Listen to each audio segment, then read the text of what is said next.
So my name is Jayna Davies. I am 28 years old.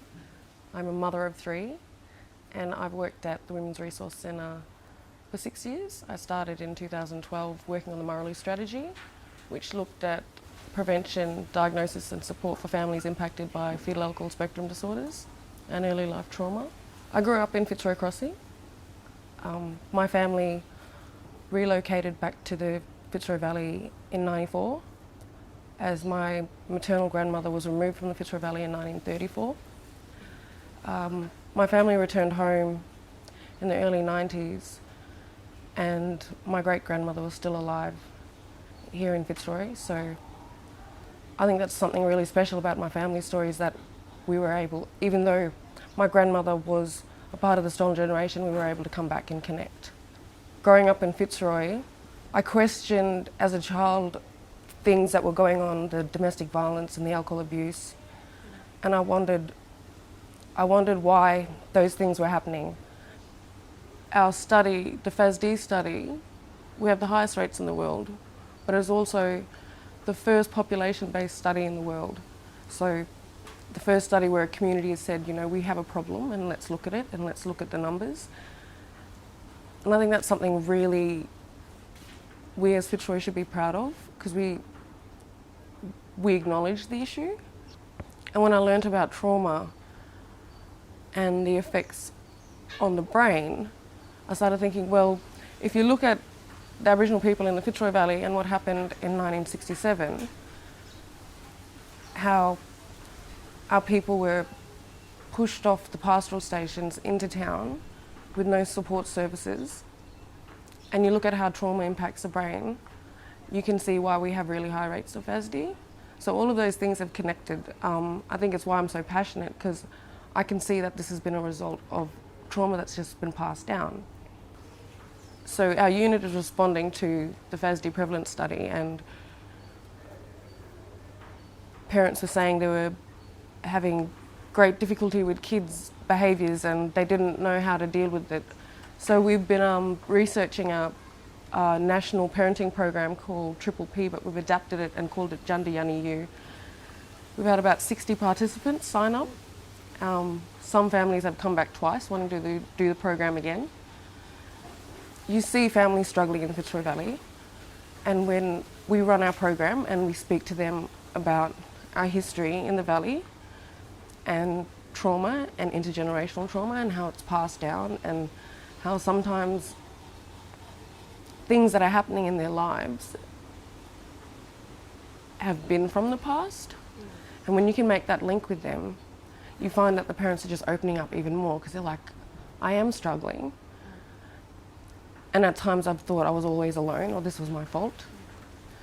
So it's been a program that's also been healing for parents.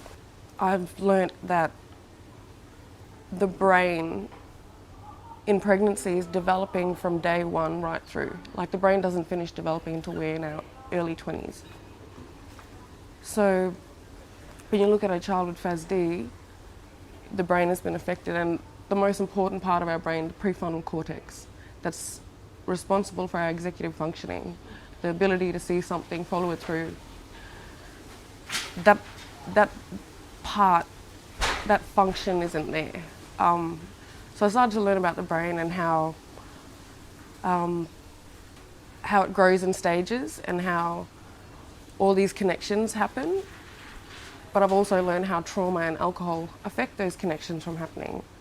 So if a child is exposed to trauma all the time, or is living in a traumatic environment, their body will produce adrenaline, which then gets pumped to the brain, which tells our brain to produce cortisol, which makes our heart pump fast. And when I started to learn about all those things, it explained some of the behaviours you see in your own community. There's a part in the brain called the amygdala that tells our brain whether we are safe or not. And this part is affected if a child is living in a stressful environment, because that part becomes overactive, constantly sending signals to the brain that you're not safe, making this child more prone to have outbursts. When they're in that fight, flight and freeze, they can't access their their prefrontal cortex, which is responsible for their decision making and their high thinking and their executive functioning. So you can see why people do these things and you wonder, how could they have done that? What were they thinking? Well, the truth is they weren't thinking. Their brain had literally shut off the part of their brain that thinks. It just shut it off. They're saying that if a child experiences trauma before they're 11 years old, and trauma is categorised in a one-off incident of trauma, and then, you know, a child living in a house of domestic violence where they're exposed to it continuously over a long period of time. So they're saying that kids before 11, if they have good supports around them, they will bounce back. All my learnings is now brought me back to, well, what's happening for that child? I don't focus on the behaviour because the behaviours come from somewhere. So it's our education too with community has been, when we see these certain behaviours, is to ask what has happened and not penalise that behaviour. You know, I grew up in Fitzroy. Out of my classroom, 7 of my peers have committed suicide. And there's about 6 of us who have been able to go on after school, find employment, and live relatively independent, quality lives. And I thought everything that I'm learning about trauma and FASD, I've seen it in my school, and these kids, there was no understanding of trauma or FASD back then. So they were constantly getting in trouble, which didn't make school enjoyable for them. So some of them didn't even get to high school. So I think that drives my passion to want to find supports for family impacted by FASD and trauma, but also to educate people coming into our community so that our next generation is going to be a different trajectory for them. Why do we have the highest rates of FASD in the world? Why don't our children graduate schooling? Why aren't our children going off to university? You look at trauma and intergenerational trauma, you look at epigenetics and how it's changing our DNA. Well, that's the reason. But we can change that. The brain has plasticity, it can change, and we can grow parts of our brain, we can retrain our brain. When you're in survival mode all the time, it's hard to step back and see the bigger picture of what's going on.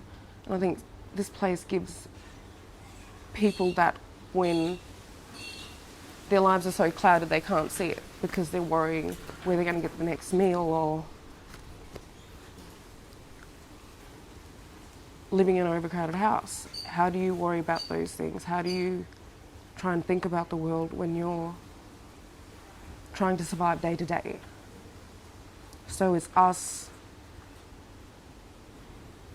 creating the space and giving them the information and supporting them to make changes in their lives. Things are hard and we get criticism, but someone has to do this work, and it's hard work.